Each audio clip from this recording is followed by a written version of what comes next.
viewers, it's another beautiful weekend, and it's with delight I could say that we are bringing another episode of The Week on Inside Links TV. As it is the norm, we bring to you top events and trends that happen through the week across the political, economic, and social spheres of Nigeria and Osun State, without forgetting entertainment and sports. My name is Paul Oganya Jr., and as it is the norm, or as usual, I won't be doing this alone. I have beside me Tofunmi. Hello, Tofunmi. Hello, Paul. How are you doing? I'm very fine. And also I have Kate Edet. Hello, Kate. Hello, Paul. How are you doing? I'm very fine. Thank you very much. So we will be jumping right into the stories we have for the week. And I would like to start by asking, how was Nigeria this week? Tofunmi. It's been sad and disheartening week for me personally. Okay. I think Nigeria as a whole can agree with me that this week has been full of events that are not really particularly joyous ones. They've been disheartening. Let's take the kidnapping story in Abuja, for example, where we had not just kidnapping, but also killings of people, teenage girls. We have the Al-Qadria family, their 6 daughters that were kidnapped, where their father was later released because of ransom paying.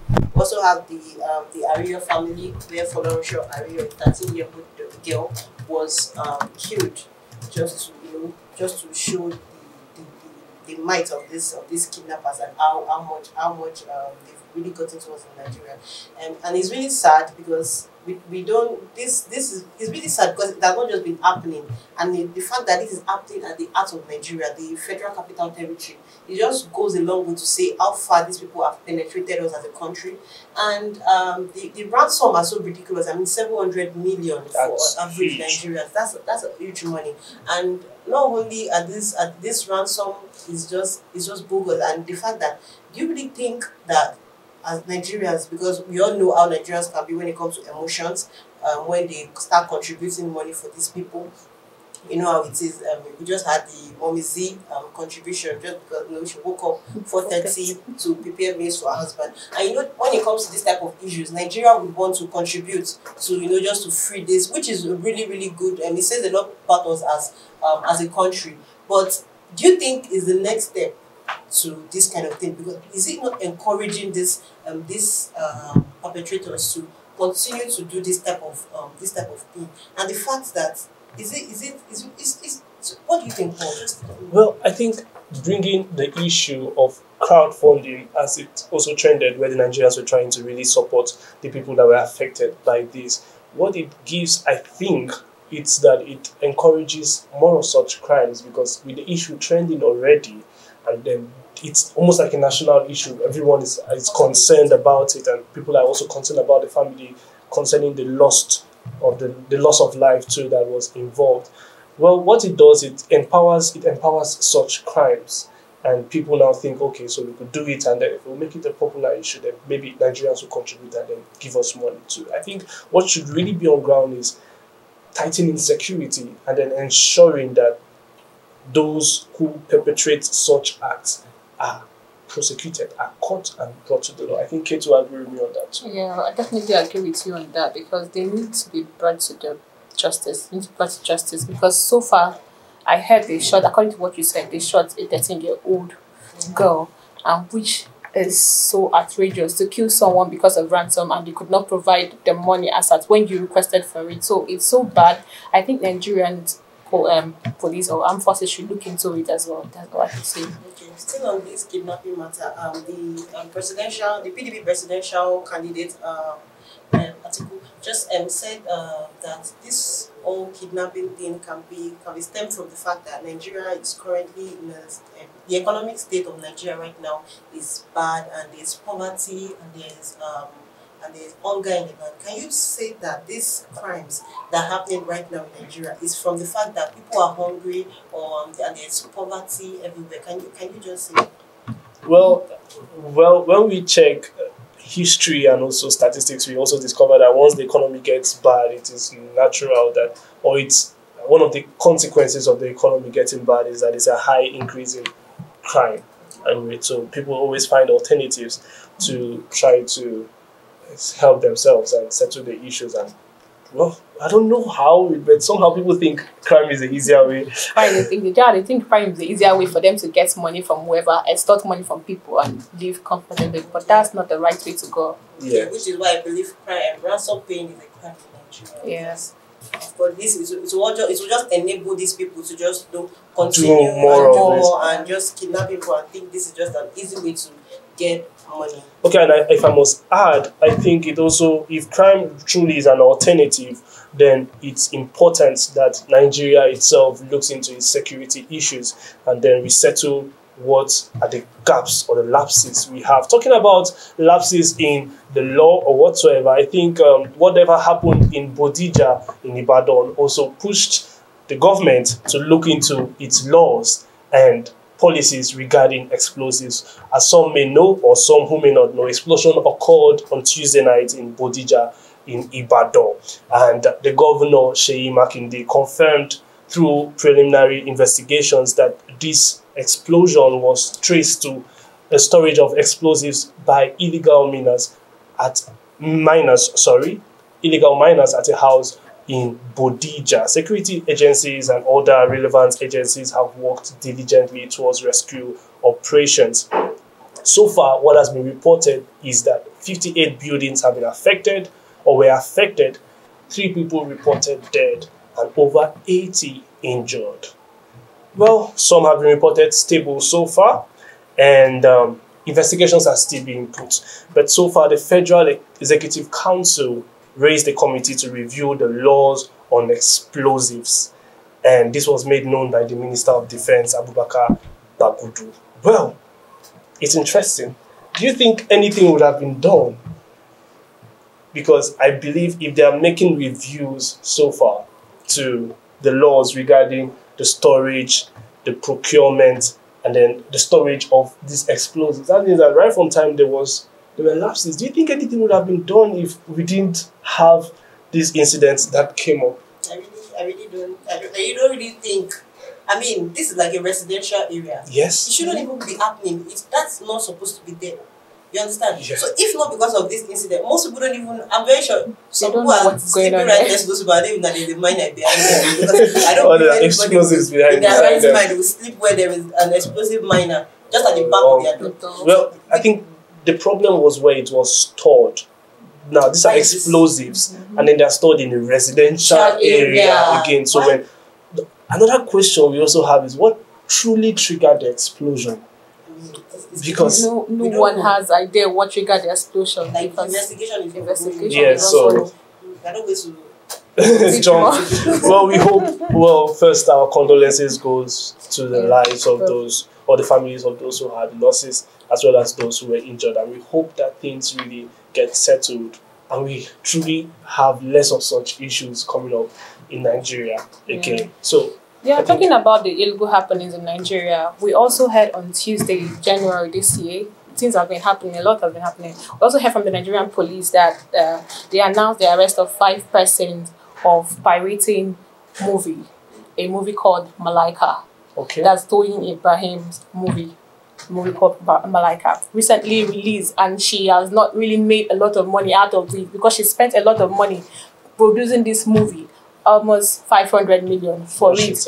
And it's really bad seeing people pirating that movie. It's really, really bad. I don't know why people they don't want to go to the cinema to watch this movie, and they want to get it to just sit at their comfort zone and watch it. What do you really think about those such things? Like, the problem is not sitting at your comfort zone and watching the movie. The problem is the means through which you get it. And I believe that people, I mean, I watched this thing happened when I watched the Tribe of Judah. I went to the cinema. Tribe called Judah. Sorry, I went to the cinema to see it, and I got home just that evening, and it dropped on Telegram. I really decided when you see piracy. When you see this stuff, when that kind of thing happens to you, because I used 5,000 naira to watch it, and somebody else using 500 MB to download it. Next time when you want to, you would say it will soon drop. Exactly, that was what happened to so many movies. So I feel like and they lose a lot of money from them. Before we tackle where this whole thing is coming from, we Nigerians have to have the mindset that we should actually want to help these people to get their money back. I mean, somebody used 500 million to produce a movie, and the last I checked, that was 5th of January when she posted. She only had 201 or 210. 205 million. million. It's not even half of it's the not up to money. the million. You understand? So it's really sad. It's really sad. Well, So will you say piracy is a known thing in Nigeria? I would say piracy is almost, unfortunately, piracy has almost become a normal thing in Nigeria. I said it clearly. Unfortunately, why? Because first of all, we do not have enough regulations that are tightening or that are focused on ensuring that it's not done. Let's go to as simple as our music. How many of us download music from the right source? And already, when we check how we go about it, it's still attributed to piracy. People are investing. These are creative. This is like their own source of livelihood. But somehow, we always want the free way. And the free way you're saying, these people it's can actually painful. come together to collaborate with them. At least, if you want to do piracy, you have to come, like the Telegram, what she mentioned in the video actually. Okay. She said the Telegram, during the Telegram stuff, people were downloading it from Telegram. How did they get it? I'm just saying that if there are regulations for medias like that, like Telegram, if maybe you don't get to upload a particular movie unless by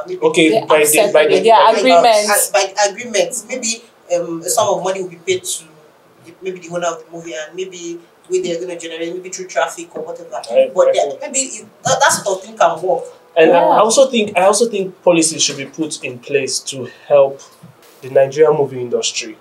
Because as much as Netflix may be a base that some of them are actually getting accredited by, we still need a home base that really helps. A structure. I don't know if there's one already, but I think that will help us. So I think we should watch the movie. So. If you look at me, you will know that I'm actually not okay. I had to come from the hospital. I've been having panic attack. It's not easy shooting a movie for over close to 500 million, and you just see it out there. So I saw my movie and another movie. I was like, am I dreaming? He said, no, you are not dreaming. And the next thing, they put it on Telegram, telling people they are going to upload it by 12. So my manager was like, I said, open the link. I opened the link. I saw Malaika. I wanted to run mad. It's like my whole world is coming to an end right in front of me. And as a woman, I was crying, blah, blah, blah. My manager just, don't worry. They started making calls. My godparents, my husband, the team, Film One team, they started making calls. So we started calling. So we started calling the tech guys, getting how to get to Google. I called my sister, they were trying to get in touch with Telegram. So the next thing, they started breaking the link. So my manager was the one, Otumba was sending money, paying, Film 1-2 was doing their part, they were breaking the link. So they've already uploaded the other one on Telegram, but they were about to do it. We started breaking the link. I have it on my phone. Google started sending us email telling us the link has been broken. We'll get an alert that someone else is trying to. So we keep breaking, and thank God we were able to break it. But I know a lot of people still have it. And I went to the level, I was desperate to the level that I had to start going on Telegram, begging those guys. One of the guys even told me that I should send an email. He said I should send an email to a particular email. I said on my film, because I don't know what to do. This is my life. This is the only thing I do. That is why I decided to take it upon myself, my manager, Film One, to fight piracy. And this is not about me. It's not about Malaika. It's not about any movie in cinema. It's not about tribe, but it's about the creative industry. It's about the entertainment industry, because this is the only thing we do. Moving over to stories that happen inside Osun State, the white paper reports on the contentious Obaship made the headlines as it dropped today. Governor of Osun State, Governor Ademola Adeleke, released the white paper report from the committee he had enacted concerning Obaship that had come up concerning some Obas that had been put into the seat of chieftaincy during the leadership of the former governor of Osun State. Well, the reports that came up, that was released today, affected 3 Obas, which were the Obas of Ire, Ikiru, and Ibadan. Moving over to the PDP in Osun State, is there about to be the threat of another political violence in Osun State? As the chairman of the People Democratic Party in Osun State, Sunday BC, called for violence on the minority group, Atonto group, led by Prince Dotun Babayemi, and even promised to spearhead the chasing out of this minority group wherever they are gathered. He is from Ijesha and he does not back down from a challenge or a fight. What do you see about this? Only alága o sọ̀rọ̀ nígbà tó bẹ̀rẹ̀ lè fi kọjá bí ẹ̀rù bá kó mọ̀ pé ẹ̀rù yìí bá èmi Ìjẹ̀ṣà lomi àbí ogun bẹ́ẹ̀ ni Ìjẹ̀ṣà máa ń jà. Mò ń sọ lọ́wọ́lọ́wọ́ báyìí tí ẹ bá rí wọn bì kan ní local government ẹ lé wọn má jẹ́ kí sàwọ́ bá lọ. Mò ń sọ gbangba wípé ní Ìjẹ̀ṣà land kò fẹ́ tó lè kóra ẹ̀jọ́ lẹ́nu ìgbà kó wà tó tò. Tí mo bá rí èmi láàlì ìdògùn lọ́bẹ̀ tí màá ń nà wọ́n ní ànàsálẹ̀. PDP!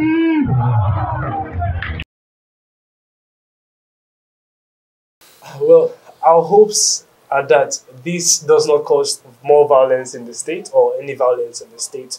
And I think the party should find a better way to handle the issue and ensure that it does not escalate and affect other people's And we lives. should also remember that there's always freedom of association. Freedom of speech as well. Yes, of course, freedom of speech. So talking about things happening in Osun State, we have a hospital was abandoned actually, a broken roof in Lobo community, the comprehensive health center in the Lobo community. We could see pictures of it from it, like it was so terrible, like where WAPs comes to for us. They come as patients, they compete with patients rather. So the hospital is down and damaged beyond repair. I think the government should look into it as well because they say health is wealth. Yes. So if our health is not taken care of, I don't know about the hospital. I don't even want to imagine how the people in that community Are surviving, Their health, it's truly a concerning issue. I think we'll be wrapping up with a story from sports world. And so far, we have Nigeria that played. Of course, the good news for Nigeria, at least this week, we'll have winning. We scored against penalty against Ivory Coast. Ivory Coast yesterday. Of course, it was good. I mean, given the fact that we drew with Equatorial Guinea the previous match, and of course, the next match we have is Monday, the 22nd of January with Guinea-Bissau. We can't wait to watch I it. can't wait. I can't wait to watch it. I can't wait for that one because I know that of course we're going to win. Of course. We cannot take us. This is the winner's son. I'm The predicting win-win. 2-0, 3-0. We cannot take You're chances. predicting. I'm predicting 2-0. I'm with you. Well, let's just hope that Nigeria makes the Nigerian Super Eagles team make Nigeria proud altogether. Well, at this point, we'll be drawing the curtains for today's episode. You can find these stories we discussed and more stories on our website, www.insidelinks.net. And you can do well to follow us on Facebook at Insight Multilinks Media, on Twitter and Instagram at Inside Links TV. Well, my name is Paul Oganya, and I was so pleased to bring this episode of The Week with Tofunmi Olumide and Kate Edet. Have a nice Thank you. Yeah. Have a nice Have a nice weekend. Thank you.